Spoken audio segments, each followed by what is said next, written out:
দেখ ভাই, ফোরার মধ্যে তো থাকে পচাপুষ, যেটা একটা আবর্জনা।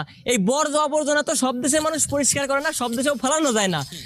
ও আচ্ছা আচ্ছা আচ্ছা আচ্ছা, ঠিক আছে। তাই ভাই তোরা পরিষ্কার করিস, তাই তোদের দেশে দিয়ে বর্জ্য ফেলাই দিয়ে আসি, আর তোদেরকে কিছু টাকা দিয়ে আসি দয়া করে। দেখ, তোর মতন আবালের জন্য বেকার ঝগড়াঝাটি ঝামেলা করতে চাই না, আর কোনো দেশকে ছোট করতে চাই না, এটা আমার শিক্ষা, ঠিক আছে। এরপর আমি বলবো যে আমার মনে হয় তোর বোর্ডে বড্ড বেশি ফোড়া হয়, ঠিক কি? তো হ্যাঁ, এরা কিন্তু মানচুকে গালিগালাজ খিস্তিকামারি করতে গিয়ে আমাদের দেশকে ডাইরেক্টলি ইনসাল্ট করেছে। তো হ্যাঁ, সেটাই দেখাবো। আর হ্যাঁ, চলো ভিডিওটা শুরু করি। আর লাইক শেয়ার সাবস্ক্রাইব করে একটু সাপোর্টে থাকো, পুরো ভিডিও দেখতে হবে।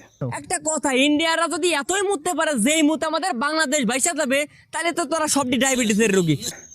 কদিন ধরে দেখছি মাঞ্চুকে নিয়ে বেশ ঠাপাঠাপি হচ্ছে, মানে মাঞ্চু প্রচুর ঠাপ খাচ্ছে, মাঞ্চুর মাঞ্চুরিয়ান হয়ে যাচ্ছে, ঠিক আছে। আমি কিন্তু ইন্ডিয়ান, তো ব্যাপারটা এটাই বলতে চাই যে হ্যাঁ দেখো, মাঞ্চু পর্যন্ত ব্যাপারটা ঠিক ছিল, মাঞ্চু ভুলভাল বলেছে, মাঞ্চুকে কাঁচা কিস্তি মারো, ঠিক আছে, কিন্তু ব্যাপারটা দেশ তুলছে কেন বাড়া? তোমরাও সেই শিক্ষায় শিক্ষিত, তাহলে প্রমাণিত হয়ে যাচ্ছে, হ্যাঁ, তাই না? তো আমি এটাই বলবো যে বাংলাদেশি সবাইকে আমি বলছি না, বা বাংলাদেশিদের আমি গালিগালাজ কিস্তি কামাই করছি না, ব্যাপারটা হচ্ছে এটাই যে হ্যাঁ, মাঞ্চু খিস্তি মেরেছে, ভুলভাল বলেছে, মাঞ্চুকে মারো।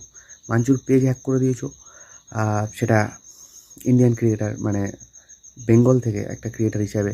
হ্যাঁ, মাঞ্চুর অনেক বড় পেজ ছিল, 1.3 মিলিয়নের। খারাপ লাগছে ঠিকই, তো হ্যাঁ, ক্ষমাও চেয়েছে, ঠিক আছে, কিন্তু আমি মনে করি না মাঞ্চু তোর বাড়া ক্ষমাও চাওয়া উচিত ছিল। কেন? কারণ ভাই, বিশেষ করে ওদের কাছে ক্ষমা চাওয়ার কোনো মানে হয় না।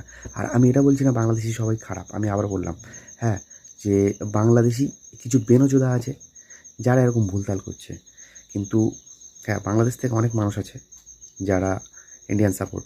আর হ্যাঁ, তোমরা যারা বেনচোদাগুলো আছো তাদের উদ্দেশ্যে বলি, 1971-এর কথাটা মনে আছে তো? কোনো অস্ট্রেলিয়া ভাই তোমাদের সাহায্য করেনি, করেছিল সেই ইন্দিরা গান্ধী। এটা একটু মাথায় রাখো।